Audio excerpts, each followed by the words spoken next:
Esta conferência será gravada agora. E bom dia, escuto super bem. Muito bom. Muito bem. Para quem não me conhece, meu nome é Rosângela Santos, eu sou conselheira independente de empresas e líder aqui da comissão no IBEF do Mercado Financeiro e de Capitais. Então, muito bom dia a todos, sejam bem-vindos. Gostaria de agradecer aos mantenedores do IBEF, aos speakers e aos participantes da nossa live hoje. Peço, por gentileza, a audiência que mantenha as suas câmeras e o áudio desligados, desativados, para que a gente possa ter a nossa conferência de forma fluida. O próximo evento do IBEF será no dia 27 de outubro, entre 8 e 9 horas, da Comissão de Tributos, o novo profissional de tax, adaptabilidade e colaboração na trajetória para o C-Level.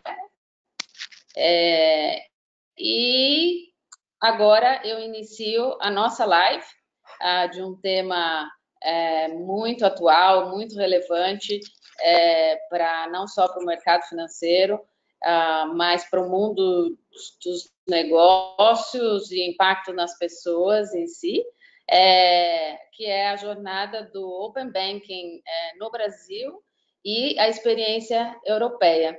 E para isso, eu tenho a grande satisfação de poder contar com a presença, participação aqui do Fábio Lacerda, economista e professor, com mais de 26 anos aí de atuação no Banco Central do Brasil e também participação em missões no FMI, e o Luigi Iervolino, diretor da BIP no Brasil, uma consultoria de origem italiana, mas já com presença no Brasil há muitos anos, engenheiro de formação, e está assim, muito conectado em toda essa na discussão que teremos aqui do Open Banking no Brasil, e traz também essa experiência europeia para nós.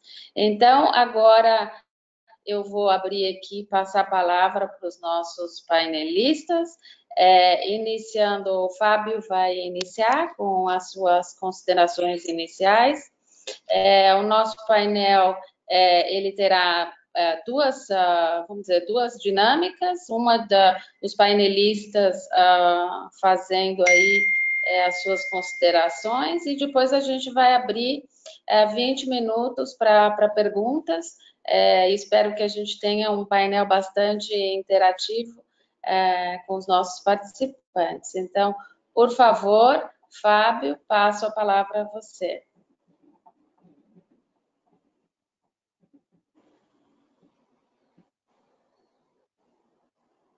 Você está no mudo. Perdão, coisas que acontecem. Bom dia a todos. Muito obrigado, Rosângela. Obrigado ao IBEF por esse gentil convite. É uma enorme satisfação estar aqui com vocês.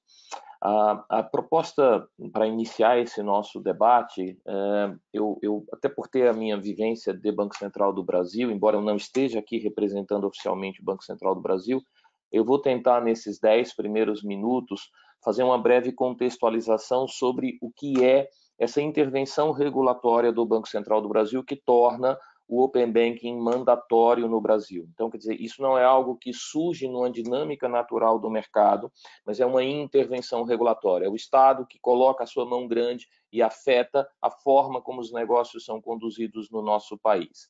Então, a primeira grande questão que eu entendo que é importante que a gente coloque é que o Open Banking ele não é uma iniciativa isolada. Acima de tudo, o Open Banking ele faz parte de toda uma estratégia do Banco Central que hoje está consolidada na chamada Agenda BC Hash, em que, fundamentalmente, quando o Banco Central apresenta essa agenda, eu acho muito interessante que ele fala: todos nós queremos juros baixos, duradouros, serviços financeiros melhores, participação de todos no mercado financeiro, queremos democratização financeira. Em outras palavras, o Banco Central diz: eu preciso trabalhar intervenções regulatórias que tragam serviços financeiros de qualidade, com amplo acesso e custos razoáveis. Fundamentalmente, o Banco Central procura intervir no custo do crédito, fundamentalmente para o nosso país, e ele propõe toda uma agenda que cria condições para que isso aconteça pela via do uso da tecnologia associado a uma via tecnologia, a um incremento, a um aumento da competição, do nível de competição no sistema financeiro nacional. Então, se por um lado o Banco Central trabalha na digitalização, na digitização de instrumentos de crédito, na preparação de infraestrutura de mercado financeiro, registradora, de duplicata eletrônica, de recebíveis de cartão, se por um lado ele trabalha na regulação de cadastro positivo, amplia informações de sistema de risco de crédito no Banco Central, cria condições para que fintechs de crédito atuem, amplia as possibilidades de atuação de instituições de pagamento, o Banco Central, a um só tempo, ele tenta ampliar a quantidade de ofertantes de crédito, de produtos e serviços financeiros e de pagamentos no Brasil, e ao mesmo tempo que ele amplia essa gama de ofertantes de produtos e serviços, ele também tenta reduzir assimetrias de informações. E acho que isso é um ponto importante, a gente discutir que Open Banking se encaixa nesse contexto maior de incentivo à competição, com finalidade de prover serviços financeiros e de pagamentos de mais amplo acesso, melhor qualidade e menor custo, usando a tecnologia para isso e usando fundamentalmente aquilo que é hoje o ativo mais precioso na economia, né, que é o dado. A revista The Economist, há alguns anos atrás, lançou a capa da revista repercutindo aquele jargão de que dado é o novo petróleo. Recentemente, o Fórum Econômico Mundial disse que dado é o novo ouro e repercute uma decisão do governo chinês que traz o dado como um novo fator de produção. Em última análise, o Banco Central reconhece que nós vivemos a era do capitalismo dos dados.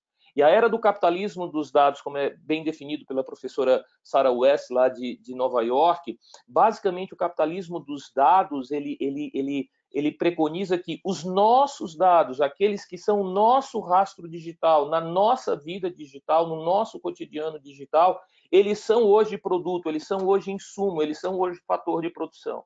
E se são fator de produção, eles terminam assegurando uma redistribuição assimétrica de poder de mercado, de poder de influência para aquelas entidades que têm acesso e capacidade de tratar esses dados e transformá-los em informações úteis para o processo decisório.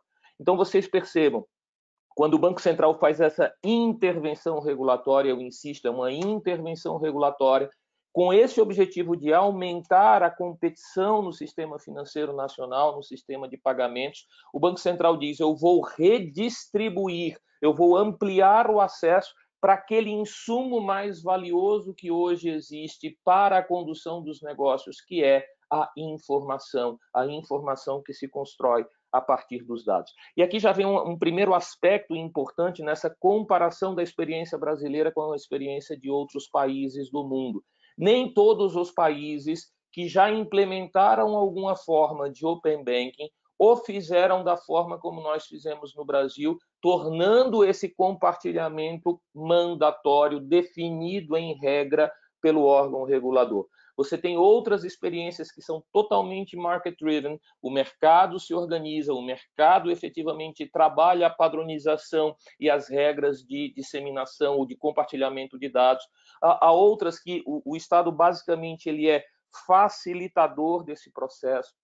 Mas uma coisa interessante, quando a gente vê os países em que houve essa intervenção regulatória, e eu cito dois que para mim são exemplos muito ilustrativos disso, Inglaterra e Austrália.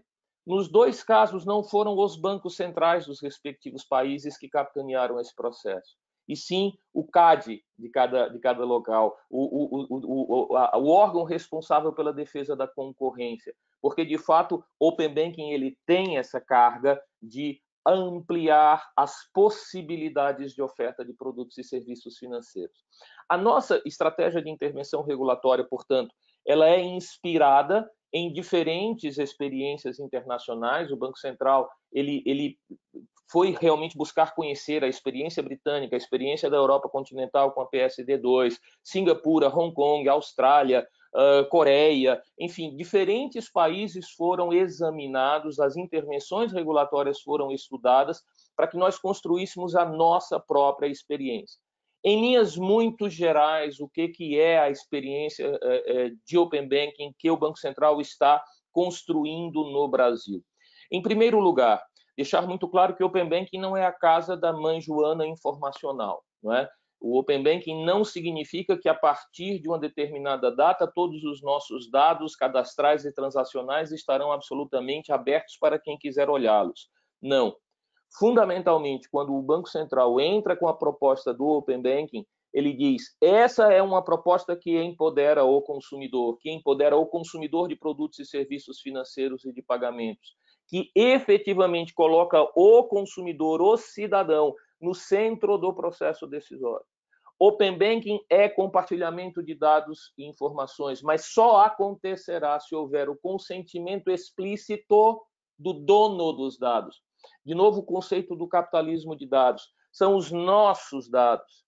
Então, basicamente, o Open Banking ele reconhece que o dono da informação, se é possível usar esse termo de propriedade em relação aos dados, mas o dono da informação é o cliente e não a instituição financeira ou de pagamentos que o custodia. Então, esse é um compartilhamento que é mandatório desde que o cliente consinta, desde que haja esse consentimento livre, inequívoco, manifestação livre, inequívoca, esclarecida, informada da vontade do cliente.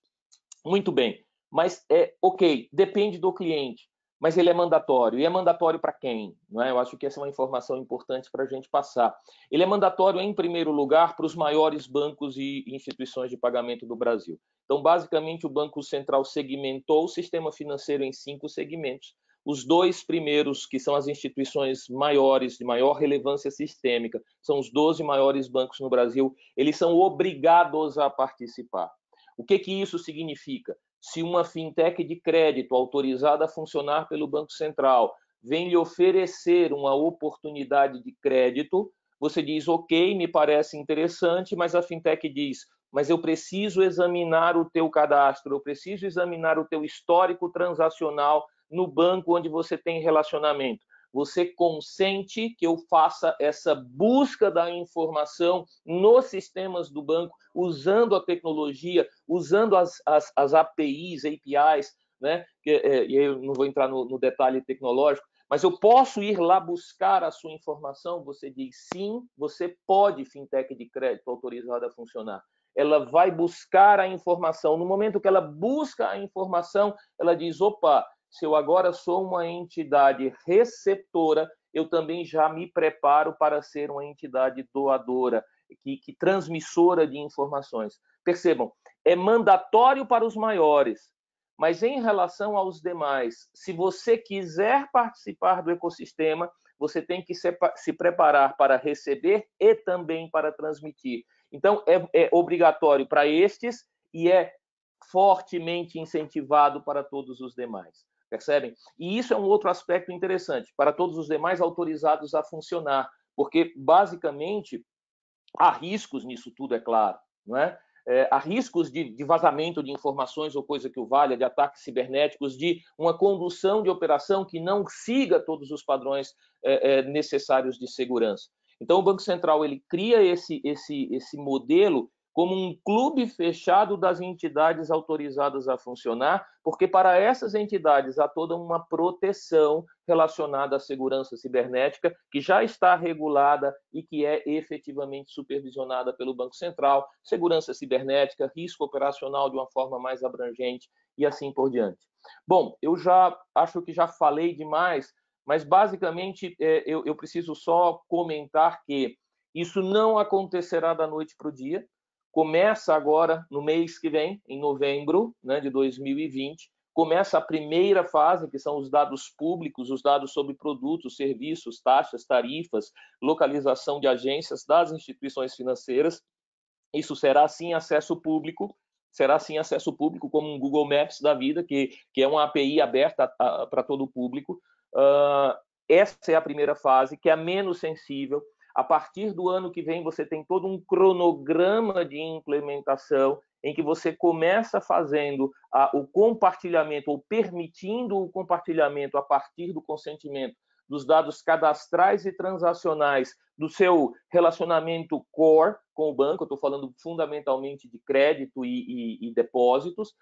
Na fase 3, eu começo com serviços já no próximo ano, e aí o Open Banking, ele de fato se conecta com o processo de pagamentos instantâneos, e mais no final do ano que vem, você começa a fase 4 desse processo, que é basicamente aquele momento em que o conceito de Open Banking ele se expande para o conceito de Open Finance, e você começa a ter um compartilhamento mandatório de outros produtos e serviços que não aqueles mais relacionados ao core bancário. Em linhas gerais, é basicamente isso, e eu gosto muito de estressar uma mensagem que a diretoria do Banco Central procura reforçar no mercado, que é a seguinte: isso não é revolução, isso é evolução. Isso é a ignição de um processo de ruptura. O mundo não vai mudar a partir de novembro de 2020, ou mesmo a partir de agosto de 2021, quando nós já tivermos as 4 fases implantadas. Ele não vai mudar num passe de mágica. A comparação que eu faço é com a barragem de Brumadinho. Todos nós vimos aquelas cenas horríveis, chocantes da barragem estourando. Não foi uma banana de dinamite que explodiu aquilo do nada. Houve todo um processo em que a barragem foi liquefazendo, ela foi perdendo sua solidez, até que ela rompeu. Esse é o objetivo com o Open Banking: começar a introduzir uma camada de competição, uma possibilidade de que novos agentes ofertem serviços de melhor qualidade, de mais baixo custo e com um acesso cada vez mais amplo para o cidadão brasileiro. E lá na frente a gente vai começar a colher os frutos disso, né? É isso, gente. Eu acho que eu falei demais. Luigi, 1000 perdões. Por favor, a palavra é toda sua.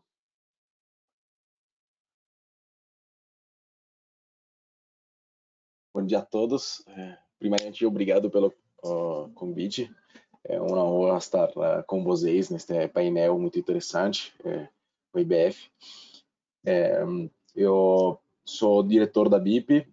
Estamos participando neste momento na construção das propostas do Open Banking, porque o que o Banco Central fez, que acho muito importante, deixou as instituições, as associações, propor as propostas do Open Banking. Então, ele deu as linhas guias, mas, no final das contas, pediu para que o mercado se autorregulasse. Foi criada uma convenção, onde tem as 6 associações principais do mercado do sistema financeiro. Tem na Febraban, tem na BBC, tem na BFintech. Então, cada uma tem uma cadeira com o mesmo peso. Isso eu achei muito importante, porque democratiza e deixa que cada um consiga representar os próprios interesses de uma forma igual, independentemente do PNL. E nós estamos suportando uma dessas ações em fazer as propostas que depois serão implementadas nas etapas que o Fábio brilhantemente apresentou antes. Eu preparei uma pequena apresentação para compartilhar, que como consultor a gente sempre usa PowerPoint e tal.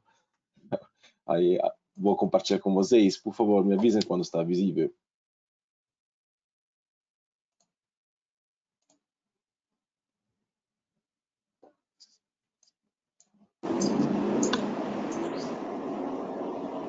Está visível para vocês? Tá. Ângelo? Perfeito. Sim. Ótimo. Então, vou só dar uma rapidinha apresentação sobre quem é a BIP. Tá? A gente é uma empresa de consultoria que nasceu na Itália. Eu sou também italiano, fui enviado aqui no Brasil 10 anos atrás para fazer startups e operações. Hoje nós somos 3.300 consultores e atuamos em mais de 40 países. E a gente é muito voltado em movimentos que permitem a gente cuidar da transformação. A gente foi, ao longo da nossa jornada, incorporando várias empresas que nos permitem de ofertar serviços de transformação digital, serviços de inovação, que tem muito a ver com o Open Banking, porque, afinal das contas, o Open Banking ele está, como o Fábio falou, evoluindo. Eu falaria revolucionando, mas o sistema financeiro mundial. Tá? Só para dar uma visão do como foi na Europa. Tá? Na Europa, foi emitida em 2015 a normativa que se chama PSD2. Essa normativa ela é a evolução da PSD, que tinha saído antes, e obrigava todos os bancos, e aqui uma diferença com o Brasil, que o Brasil só está obrigando S1 e S2. No caso da Europa, foram todos os bancos foram obrigados a compartilhar as informações. Principalmente com informações de conta corrente, de transacionais de pagamento. E aqui vem outra diferença com o Brasil, que o Brasil está na frente. Neste caso, acho o Brasil melhor, porque, como o Fábio antecipou, na última fase, que vai ser outubro de 2021, serão compartilhadas informações que são mais no custo de Open Finance, quais seguros, previdência, câmbio, salário, etc. A partir de 2015, começaram discussões para a implantação. A primeira caso de implantação foi em 2018, onde foi no Reino Unido, que nesse sentido, para mim, é benchmark. E o Banco Central se inspirou bastante no Reino Unido, brasileiro, na definição das propostas, como até o Fábio falou. Porém, no processo, e na Itália começou em 2019, então estamos falando de um tempo também de 3, 4 anos. Na Itália começou em 2019 e em ambos os países o processo ainda não está completado, porque a PSD2 na Itália, se não é dezembro de 2020, como prazo final para os bancos se adequarem à normativa, e para o Reino Unido, se não é setembro de 2021, então ainda temos um ano para frente. Mas foi uma jornada longa. No caso do Brasil, o Banco Central está sendo bem desafiador, do meu ponto de vista, mas acho isso importante, porque de qualquer forma tem um gap a ser recuperado. Prevê que o Open Banking entre em 4 fases, a última em outubro de 2021, a primeira, como o Fábio falou, começando agora o próximo mês, que é muito mais de compartilhamento de informações públicas. Ainda não tem informação de cliente. Informação de cliente começa a partir da fase 2. Agora, quais são as novidades do Open Banking, que acho importante? Ela introduz 2 conceitos novos, que lá na Europa está sendo aplicado bastante. Não, o primeiro, à esquerda, é o conceito de prestador de serviço de agregação de informações. O que é isso? O Open Banking está, neste momento, definindo que existe a possibilidade que empresas, e no caso específico do Brasil, tem que ser instituição financeira ou fintech, não pode ser qualquer empresa do mercado. Esta, para mim, é um ponto que tem que ser melhorado no caso do Brasil, porque na Europa, por exemplo, foi para qualquer empresa. Aqui no Brasil não é mais restrito. O prestador de serviço de agregação de informações permite que o cliente possa visualizar através canais digitais informações consolidadas das informações que ele tem em contas bancárias em diferentes instituições. Então, ele consegue enxergar. Hoje no Brasil já existe algo parecido, que acho que é o nome Guia Bolso. Você consegue enxergar em um lugar só teu extrato bancário, as tuas transações. Isso vale tanto para a pessoa jurídica física quanto para a pessoa jurídica. Tá? Então, isso permite esse tipo de serviço que na Europa está crescendo muito. Todos os bancos estão indo no caminho de ser agregador. E outro é o prestador de serviço de inserção de pagamento, que ele, como o Fábio já antecipou, se conecta com o Pix, mas na verdade ele é maior. Por quê? Porque ele permite que Luigi, cliente, possa pagar um boleto do aplicativo do banco A usando o dinheiro que ele tem no banco B. Então, isto facilita completamente a experiência do cliente e permite que a movimentação de dinheiro seja feita independentemente do banco onde você estiver. E aqui, neste caso específico... Luiz, posso sugerir que você coloque em modo de apresentação? Eu só estou vendo... eu não sei se a minha tela na metade da apresentação. Ah, que estranho, porque estou vendo ela full screen. Obrigado por avisar, Rosângela. Eu não sei porquê. Vamos ver.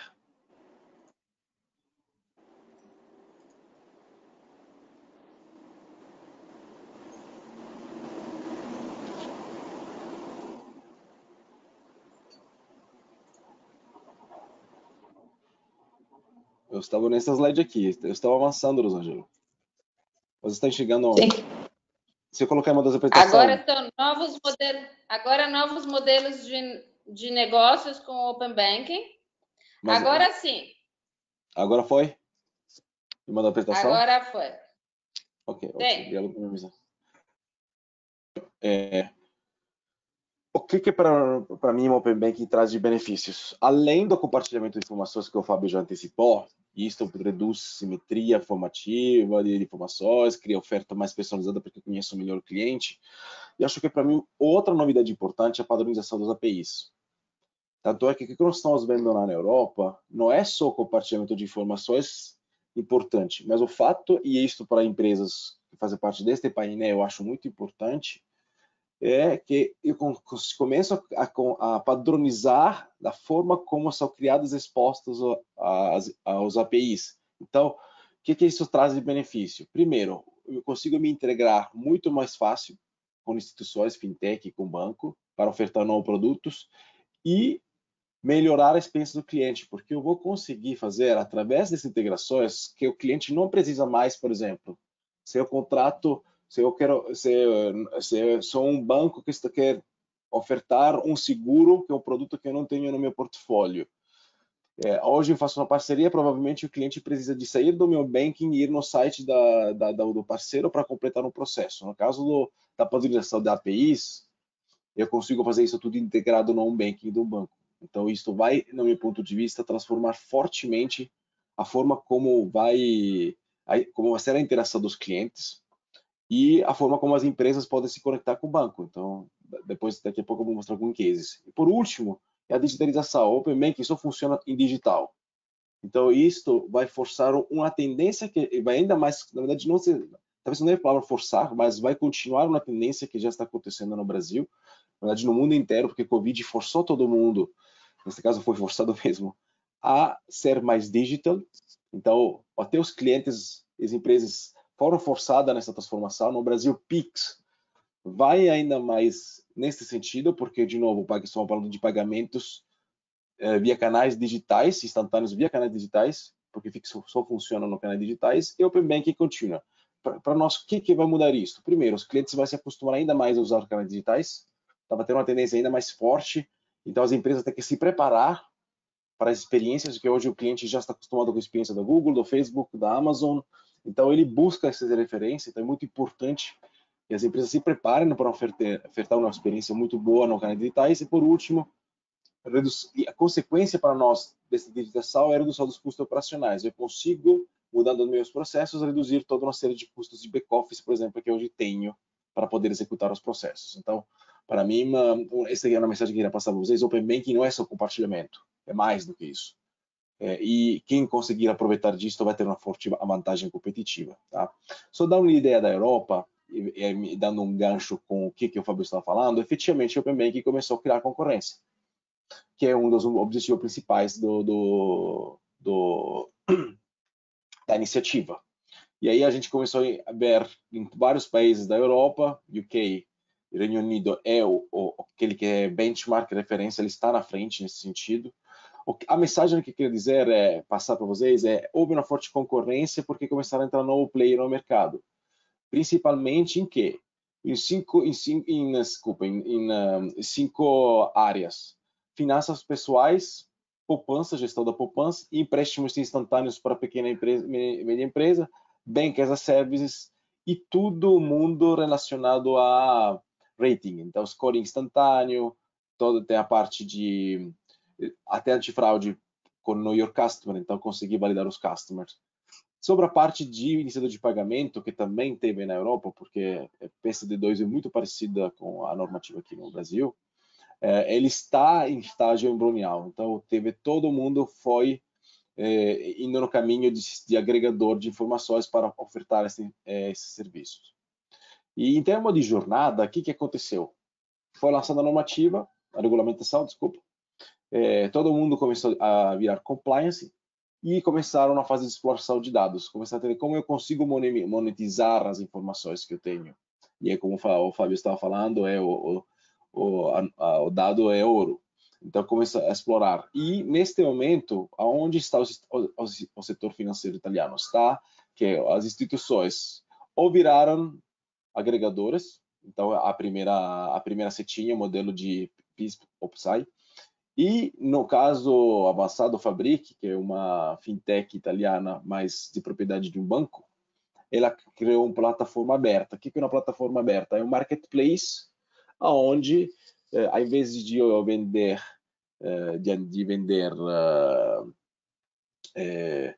viagem, casas, etc., o produto estou vendendo APIs. Então, é um lugar onde fintech, empresas, bancos podem ir a comprar APIs no modelo as a service. Okay? Indo na prática, e aqui acho que é a parte mais interessante, o que vai mudar? Nossa, o que vai trazer de novidades? Na parte direita, temos o mundo das empresas. Por exemplo, a Ivoca é uma startup, que é uma fintech que está em Londres. O que ela está ofertando? E preço instantâneo. Ela declara que até 2 horas você recebe até 250 mil libras, que acho equivalente de mais de R$1 milhão. Ela faz isso no Reino Unido, na Polônia e na Alemanha. Como ela faz isso? Ela usa o Open Banking para, através de APIs, os APIs, ela consegue, ela pede ao cliente de dar o consentimento, como o Fábio já falou, o cliente tem que consentir a autorização para que a empresa, para que a Ivoca consiga acessar os dados da empresa que ela tem em outras instituições. Então, a Ivoca consegue fazer uma análise detalhada do risco da empresa, porque, e esta é uma coisa que ela declara bastante fortemente, o modelo de risco dela passa a ser um modelo baseado em scoring e vira a ser um modelo baseado em transaction. Então, estamos falando de transações. Eles analisam todas as transações que são disponibilizadas através dos APIs da PSD2 e conseguem, assim, ter uma melhor visibilidade do risco. Além disso, informações que são pedidas hoje via documentos, quais balanço, quais extrato bancário, então que hoje provavelmente são enviados por e-mail, etc. Ela, através das integrações que ela tem na APIs com outros bancos, com o Barclays, HSBC, Santander, NatWest, que são os principais bancos lá no Reino Unido, ela pede essas informações direto para eles, então não pede para o cliente. Então isso faz que o processo ele é completamente revisto. Então ele é automatizado, é simplificado, é mais rápido. E qual é o benefício para o cliente final, neste caso empresas? O empréstimo é quase instantâneo, como eles falam. Nortea é uma empresa, é um banco finlandês. O que ela fez? Ela começou recentemente a criar uma possibilidade de ter relatório instantâneo para as empresas. Por quê? Através dos APIs do Open Banking, o que ela faz é pega as informações, claramente, depois que a empresa dá o consentimento, ela pega as informações dos bancos e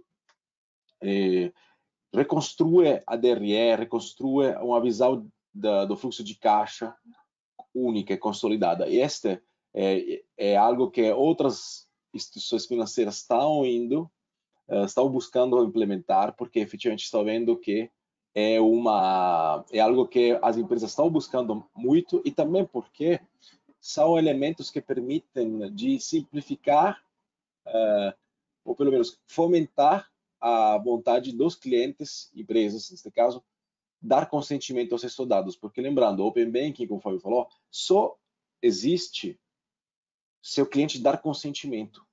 Então, eu tenho que criar coisas, e essa é uma vantagem pensando no consumidor final, nas empresas finais, porque as instituições financeiras vão começar a criar produtos novos, soluções novas que vão incentivar, para incentivar o consentimento dos dados.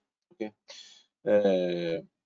Outra coisa que está acontecendo é que, por exemplo, as instituições elas estão ofertando produto e serviço novo, mesmo que não tenha isso no portfólio. Como? Através das integrações do APIs. É um fenômeno que se chama rebundling na Europa. Tem grande banco como a Sterling, a Revolut, a N26 na Alemanha, eles estão ampliando o serviço de portfólio diretamente usando as integrações que existem com o Open Banking.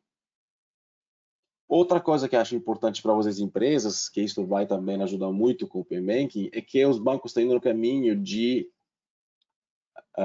ofertar APIs, abrir os APIs delas. O Open Banking na Europa só tem, acho, 12 ou 15 APIs. BBVA, ela está ofertando no mercado mais de 100. Banca Sela Via Fabric, que antecipei vocês, tem 470 APIs que está ofertando. Que tipo de APIs são destas? Bank as a Service, possibilidade de fazer controle antifraude, então eu consigo saber melhor do meu cliente, possibilidade de fazer scoring instantâneo, possibilidade de fazer reconciliações, possibilidade de fazer análise de contas a receber, contas a pagar. Então, as empresas, fintech e outros bancos podem acessar e utilizar motores, inteligências que os bancos já construíram, claramente pagando por isso, mas de uma forma muito mais rápida. Então, a gente entende, por exemplo, lá na Europa, várias empresas estão começando a contratar esse tipo de serviço para melhorar os processos. Isso vale tanto na parte de cash management quanto de outras empresas. Por último, a dar um exemplo de como o Open Bank está mudando a vida das empresas. Por exemplo, a Sterling Bank, ela, através de uma parceria com a fintech que se chama Transwap, elas estão ofertando aos clientes, pessoa jurídica e física, a possibilidade de ter conta multimoeda. Então, uma empresa, no caso da Sterling Bank, não precisa mais de procurar N bancos para poder conta estrangeira em moedas diferentes. Então, quem faz importação conhece bem este problema. No caso da Sterling Bank, ela oferece isso por um cliente só. Na parte de empréstimo, o que o mercado está mudando bastante no Open Banking? Estão sendo criados marketplaces integrados com o Open Banking totalmente diferente e automatizado de novo. Por quê? Por exemplo, a Funding Option, ela foi escolhida pela British Business Bank como uma das referências, junto com o Funding Exchange, para dar empréstimo às empresas. As duas, como funciona? Até a Funding Option hoje já tem 394 milhões de empréstimo e ela está revolucionando a forma como as empresas podem ter acesso ao crédito, que é uma dos benefícios que a gente enxerga com o Open Banking. Tanto o Funding Options quanto o Funding Exchange, ela mudaram a forma de como a empresa pede empréstimo. Por quê? Da mesma forma como a Iboca, falei para vocês, ela pede o consentimento da empresa para buscar as informações, ela faz a mesma coisa. Então, uma empresa que quer fazer um empréstimo, a Funding Option, ela pede a autorização para a empresa de dar o consentimento de compartilhamento. Neste caso, a Funding Option, a Funding Exchange, ela busca as informações dos bancos, então Open Banking Internacional, então estou coletando informações. Depois elas são integradas com outra empresa que se chama Account Score, uma empresa que só trabalha em rating, com modelos avançados, mas que usa Open Banking para fazer análise transacional, porque lembrando, eu vou ter acesso a todas as transações daquele sistema financeiro.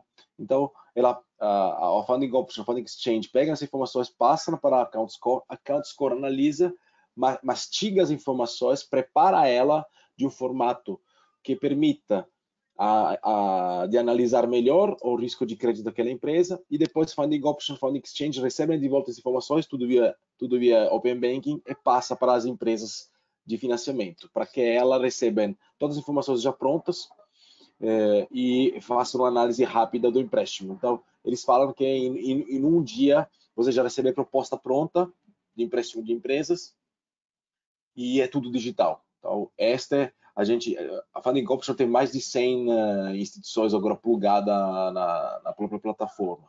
E a gente entende que isso é algo que pode acontecer no Brasil, vai ser muito importante para o mercado. Aqui temos o caso da Account Score. Para mim, agora, o desafio participantes é o Open Banking. já que é voluntário principalmente para a maioria das instituições, em termos de volume, em termos de valores, claramente não, porque esses dois são obrigatórios, a gente entende que o que é importante. Primeiro, tem uma visão estratégica, caso de uso entendemos como será usado o Open Banking, que vai além da compliance, ficando em minimizar as ameaças e maximizar as oportunidades. A outra coisa é identificar as parcerias. O Open Banking, como eu falei para vocês, não é só compartilhamento, mas é também padronização. Então, buscar parcerias. E, por último, implantação é desenhar uma arquitetura que seja escalável para se preparar em rapidamente crescer. E, importantíssimo, criar uma experiência surpreendente aos clientes, tanto no consentimento quanto no uso dos produtos. Criar soluções que incentivam os clientes a compartilhar as informações. E, enfim, rever todos os modelos e ferramentas que hoje existem de analytics e armazenamento de dados, porque, no final das contas, aquele dados que é tanto importante, eu consigo usá-lo de uma forma apropriada. Tá? E, por último, como a BIP ajuda nisso. A gente ajuda na estratégia, a gente ajuda na parte de compliance e a gente ajuda na parte tecnológica para escolher aquela que poderiam ser as melhores soluções para uma instituição, uma empresa entrar no Open Banking. Com isto, acho que com isso eu acabei. Aqui deixo o meu contato, se precisar. Com isso, Rosângela, eu acabei. Agora vamos para o debate. Ótimo, muito obrigada. Foram duas ótimas apresentações aí. O Fábio, quando a gente pensou em estruturar esse painel, eu falei, nossa, o Fábio é a pessoa para fazer esse início de conversa dessa jornada, né? Que tem aí um marco importante acontecendo em novembro, tá certo? Virando realidade. Mas a jornada, na verdade, já iniciou há muito tempo, né? Tem algum tempo, eu tenho a expressão, é uma revolução silenciosa que está acontecendo, né? E se a gente olha o número de participantes que já foram homologados no PIX, mais de 600 empresas né, já estão homologadas. Então, de fato, a intenção, essa intervenção regulatória que é fantástica para criar essa maior competição no mercado, né? É uma realidade e tem aí, como foi já colocado, esse cronograma que silenciosamente vai transformar o mercado. E aí eu faço uma pergunta, aproveitando aí para os dois, direciono para os dois para iniciar o nosso debate. Como é que vocês avaliam o arcabouço regulatório de possibilidades que está sendo colocado para o Brasil em relação aos outros países? Como é esse escopo de possibilidades de produtos e serviços do Brasil em relação a outros países? Eu acho que se você me permite, Luiz, eu começo fazendo a introdução e você traz a visão do todo do consultor. Do ponto de vista de intervenção regulatória, eu acho que o Brasil ele está, entre aspas, muito bem na foto, né, quando comparado com os pares internacionais. Né? Aqui, evidentemente, a gente precisa comparar a experiência brasileira com aquelas outras jurisdições em que os reguladores tomaram a opção de fazer intervenção regulatória. Né? Por exemplo, não é o caso de Hong Kong, dos Estados Unidos ou outras jurisdições. Mas do ponto de vista da comparação com aqueles que fizeram intervenção regulatória, eu diria que nós estamos muito bem no escopo de dados que estão sendo colocados, né? Nós estamos no topo daquilo que a experiência internacional tem feito. A forma de acesso, que em alguns lugares é só acesso de leitura e, portanto, só prevê o compartilhamento de dados, como bem pontuou o Luigi, não é a nossa opção. A nossa opção é mais similar à opção do Reino Unido, por exemplo, que é fazer read and write, ou seja, você não apenas compartilha informações, mas você também pode realizar transações, prestar serviços, e essa é a lógica do PISP, né, do Payment Initiation Service Provider, que é essa figura que deve ser regulada ainda neste ano no Brasil, foi objeto de uma consulta pública, agora no meio do ano, a consulta pública 77. Em termos de produtos, nós estamos num processo, como eu comentei, de sair do conceito de Open Banking para um conceito de Open Finance. Então, a ideia é que na última fase do Open Banking nós já tenhamos compartilhamento de informações sobre investimentos, sobre seguros, etc., que estão fora do perímetro regulatório do Banco Central. Então, isso também nos coloca bem à frente, eu diria, na comparação internacional. Em termos de segmentos de clientes, nós somos totalmente abrangentes, pegamos clientes, pessoas físicas, pessoas jurídicas de pequeno e médio porte, grandes corporações, enfim, nós fomos bastante bem, eu diria, nessa dimensão.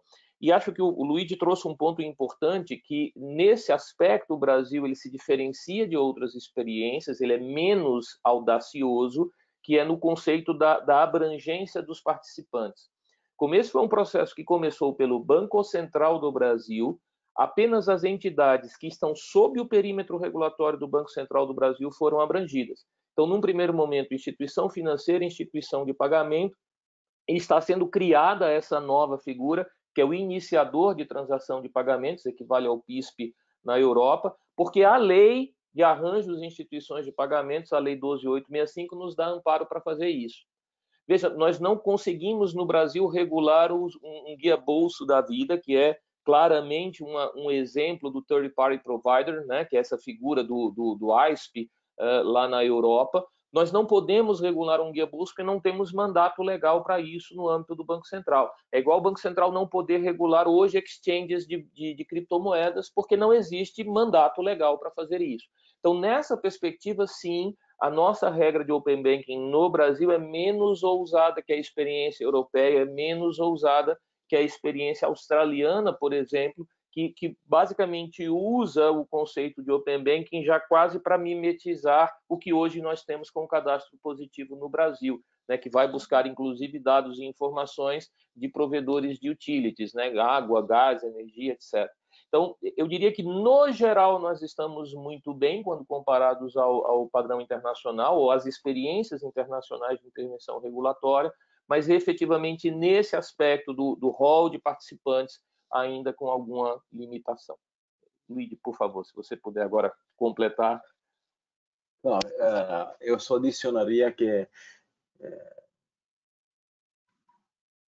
tem outro ponto que é um pouco, acho que é um ponto que tem que ser melhor explorado, que pode um pouco não deixar alcançar os objetivos principais do Open Banking, que é a concorrência, que é o fato que só podem participar instituições financeiras do Open Banking. Lá na Europa, por exemplo, não. O fato é que explodiu o número de empresas que começaram a virar agregador. Isso fomentou bastante os bancos se forçarem a virar agregador.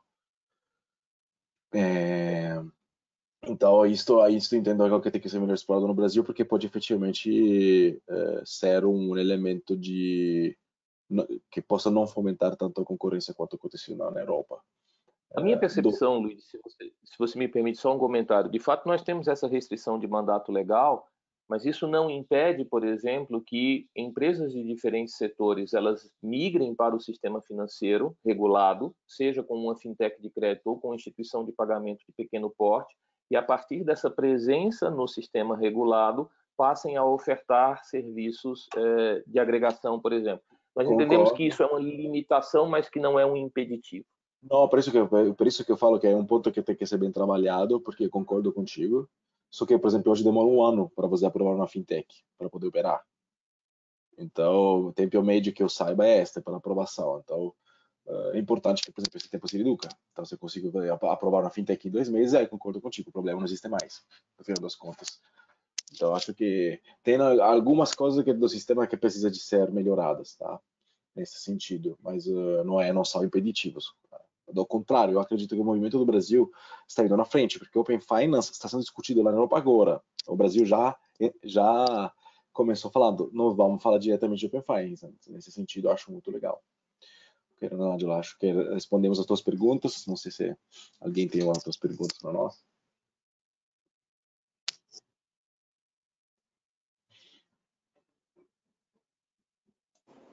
Sim, temos mais questões aqui.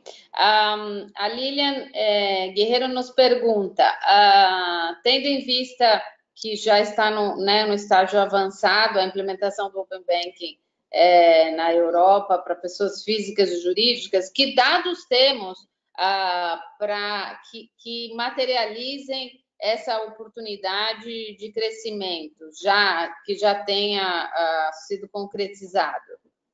Se você tem dados que demonstrem esse aumento de concorrência. Que dados temos? Porque considerem que o Open Banking, de verdade, ele começou em 2019, então temos um ano mais ou menos de dados. Não temos... estava pensando dados concretos, tipo, baixou a taxa de juro média, esse tipo de coisas. Eu não tenho essa informação. Ou de concorrência como um todo? Eu acho que o próprio exemplo que você comentou... O número de fintech aumentou exponencialmente. E isto não tenho número, mas, por exemplo, surgiram agregadores demais. Tanto é que não mostrei para vocês, mas tinha o Val, tinha outras empresas que são tudo fintech. Se você percebe, naquela primeira slide que eu mostrei para vocês, a maioria era fintech com participação de instituição financeira. Até interessante este ponto, eu vou me preparar para o nosso painel com essa informação, mas não tem... o número de fintech cresceu muito, na verdade, que começaram a ofertar esse serviço de agregador. E o que aconteceu? Por exemplo, hoje, no Reino Unido, o número que temos em 2019, eram 1 milhão de usuários, entre pessoa física e jurídica que estão no Open Banking, em 9 meses, em setembro, publicaram outro que são 2 milhões. Ou seja, mais do que dobraram, tipo, demoraram um ano para alcançar 1 milhão, porque o ano inteiro de 2019 tinha 1 milhão, e em 9 meses com Covid, a gente falando que a Covid efetivamente teve um reflexo de impactar a adesão do Open Banking, eles mais do que dobraram em 9 meses. Então, é uma tendência que está crescendo. O que está acontecendo também na Europa? Os bancos, a maioria dos bancos, eles foram obrigados a entrar no PSD2, então eles estão expondo. Em função de N problemas, porque ele tem outras regulamentações, em função do Covid, porque na Europa, na Itália, por exemplo, começou em novembro de 2019 o Open Banking. Então, em março que eles estavam se preparando, chegou o Covid, tiveram que mudar algumas coisas. Mas o que aconteceu é que todos agora estão indo no caminho de explorar essas informações e começar a dar dados. Tem um número que eu posso dar para vocês, Revolut, Starling Bank, que eram 2 empresas que eu mostrei para vocês, que são bancos digitais, mais que cresceram de 500% em 2 anos. De 2018 a 2020. Se você olhar, ela nasceu em 2015 a 2014, tiveram um crescimento, mas nos últimos 2 anos, que é o ano do Open Banking, as duas são muito fortemente posicionadas no Open Banking, elas cresceram absurdamente, tipo 700%, 600% de crescimento de receitas. Nesse sentido, agora, em termos de números, não é muito... O Reino Unido, nesse sentido, ele é muito transparente. Se você entrar no site deles, até convido a dar uma olhada, que é openbanking.uk.com.uk ou .org. Você encontra informações detalhadas de quem são as pessoas que estão participando, as empresas que estão participando, qual é o modelo de negócio. É muito interessante porque eles estão fomentando isso o tempo inteiro. Eu queria só fazer um complemento. Com essa pergunta, Liliane, eu lembro da visita do presidente Nixon à China no início dos anos 70. Conta-se que o Henry Kissinger, que à época era secretário de Estado, quando ele começou essas negociações com o governo chinês, ele fez uma pergunta como é que eles avaliavam a Revolução Comunista, isso já no início dos anos 70. E a resposta que ele ouviu dos chineses foi: é muito cedo para avaliar. Então, a verdade é, hoje nós vemos, por exemplo, no mercado de adquirência, né, nas maquininhas, a guerra das maquininhas, a ameaça do Pix, etc. E a gente tem que lembrar que 10 anos atrás nós vivíamos um duopólio no Brasil.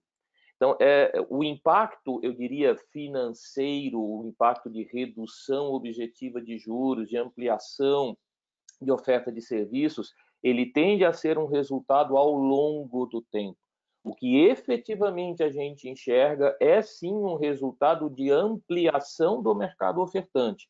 A quantidade de fintechs de crédito que tem sido autorizada pelo Banco Central, sim, o Banco Central conseguiu reduzir o tempo de aprovação, isso está demorando em média 4 a 6 meses, evidentemente a depender do projeto, né? Então, você teve um crescimento importante. No âmbito do Pix, você tem uma incorporação enorme de instituições ao mercado regulado, né? São cerca de 200 e poucas instituições de pagamento, uma boa parte delas que não era regulada, entrando no mercado regulado e, portanto, também já se qualificando para diversificar serviços e, efetivamente, participar de modo mais intenso do Open Banking. Então, a primeira informação é, no curto prazo, o que a gente enxerga é, sim, a ampliação do mercado ofertante, e a expectativa é que a médio e longo prazo isso, de fato, reverta em benefício para o cidadão, com ampliação de acesso, melhoria da qualidade e redução de custo dos produtos e serviços financeiros e de pagamento. Ok? Muito bom, muito bom. O número de ofertantes é um exemplo que o Luigi colocou, se não me engano era do BBVA, bom, enfim, algum dos bancos que está ofertando aí mais de 400 soluções diferentes de APIs, né? Então, isso é concorrência na veia, né? Vamos dizer assim, né? Esse número de ofertas aí. E nesse sentido, como vocês veem estratégias de posicionamento possíveis a serem adotados pelos grandes bancos ou os médios, enfim, os bancos tradicionais? E vocês acreditam numa perda significativa de participação de mercado e de receitas de certos players? Como é que vocês avaliam esse impacto para os mais tradicionais e as estratégias de posicionamento possíveis aí?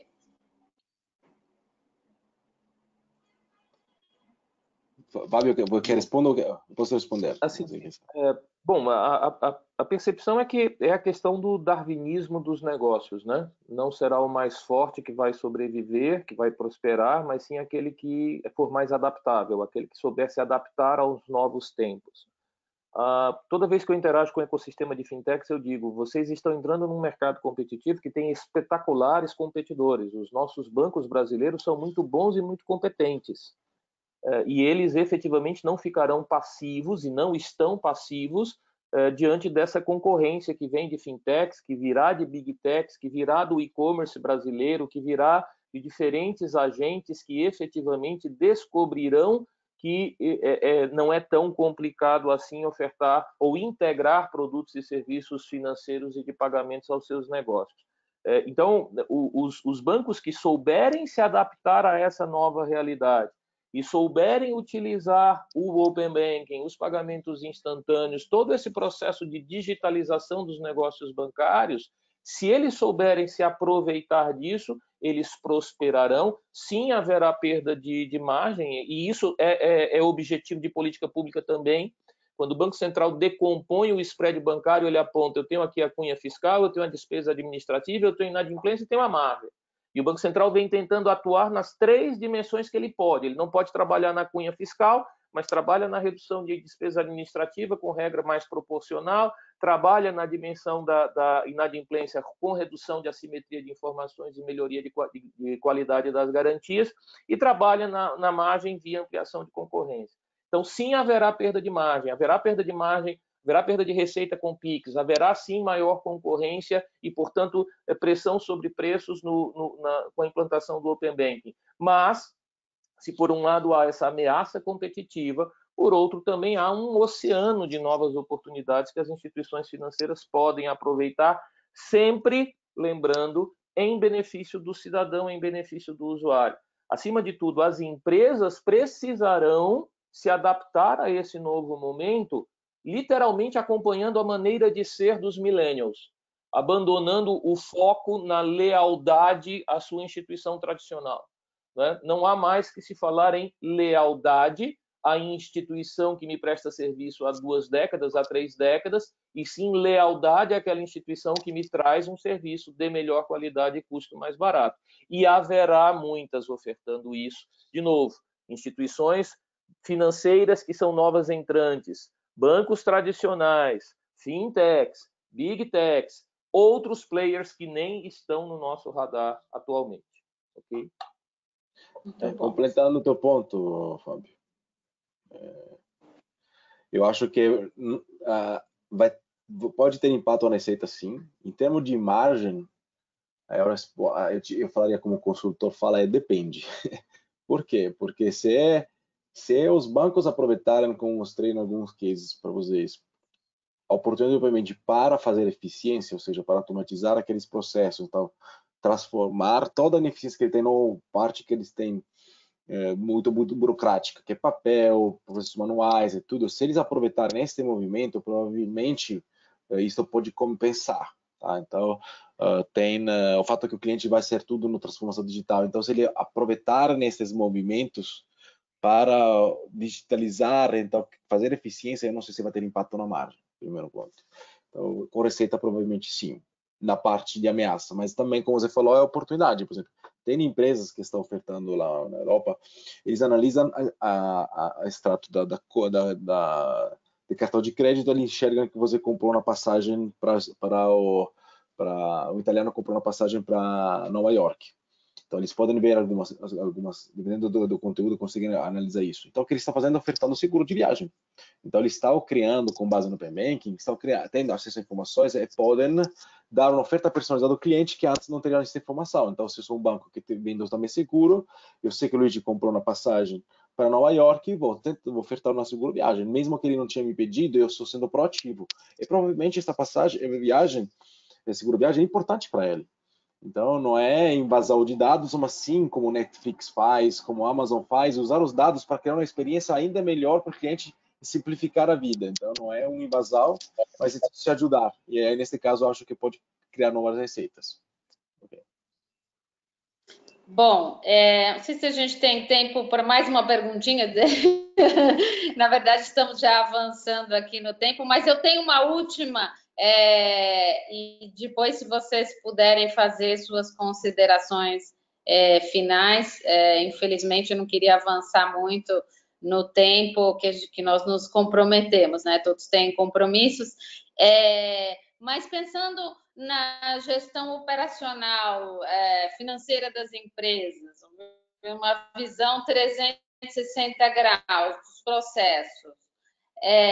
Quais podem ser novos serviços que os bancos podem vir a oferecer para as empresas para que elas tenham um ganho operacional direcionado bem ao segmento corporativo, né? Seja da experiência que vocês têm aí já de mercados mais maduros e da regulação. E aí, por favor, fiquem à vontade de já fazer suas considerações finais. Então, eu vou seguir o padrão e vou deixar as palavras finais para o meu amigo Luigi, é meu mais novo amigo de infância. Eu sou do Ceará, então, se eu já lhe conheci, você já é meu amigo de infância. Enfim, eu acho que tem muito espaço, sim, de ganho de eficiência nas empresas, né? E, de novo, pensando nesse panorama um pouco mais abrangente, que vai além do Open Banking e passa a discutir todas essas intervenções regulatórias que criam as condições para que a economia digital ela traga benefícios para as empresas e para as pessoas, tá? Então, eficiência, óbvio, no ponto de vista da gestão financeira, também do ponto de vista operacional, principalmente quando você pensa em todas as soluções que podem ser oferecidas por diferentes agentes, não apenas bancos, mas também fintechs. Lembrando que, se por um lado os terceiros não financeiros eles não são regulados pelo Banco Central e não podem participar diretamente do ecossistema, os bancos podem continuar fazendo parcerias com empresas. Acho que muitos de vocês conhecem as parcerias do Banco do Brasil, por exemplo, que foi um pioneiro de Open Banking no Brasil, com a Conta Azul, por exemplo, né, e com outras fintechs que efetivamente têm parceria de consumo de APIs do Banco do Brasil, ofertando serviços de melhor qualidade para os clientes.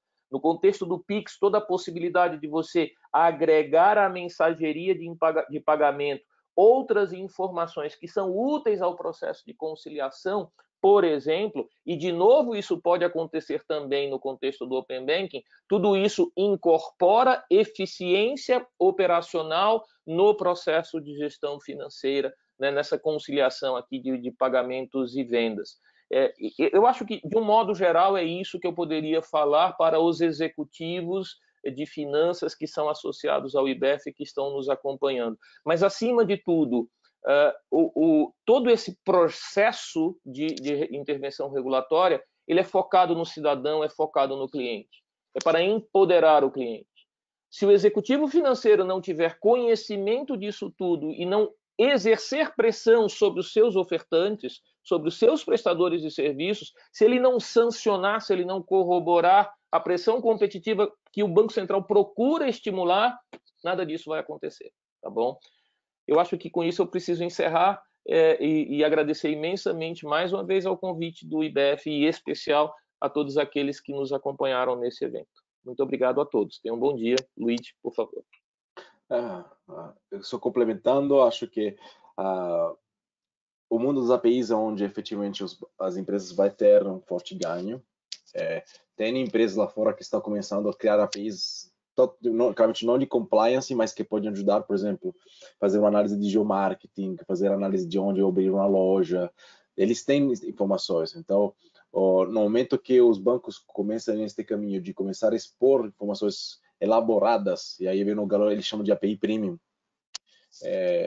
isso pode trazer, e o fato de que o Open Banking padroniza isso, as empresas conseguem se conectar com o banco A, com o banco C, com o banco D, com a fintech Y, muito mais facilmente para conseguir receber informações que podem usar para utilizar para a tomada de decisões. Então, geomarketing é um dos exemplos, informações sobre distribuição, porque eles têm informação de renda, conseguem dar informações claramente, respeitando a LGPD, que possam suportar as empresas então melhor tomar decisões de negócio, onde abrir uma nova filial, etc, etc. Então, e o Open Banking nesse sentido vai facilitar por causa das integrações. Então, primeiro ponto. O segundo ponto é utilizar modelos, de novo, utilizar essa padronização para se integrar. Então, uma empresa pode começar a ofertar, por exemplo, a Vivo, semana passada, acho não, esses dias, começou a lançar Vivo Money, por exemplo, que permite aos clientes da Vivo pegar empréstimo.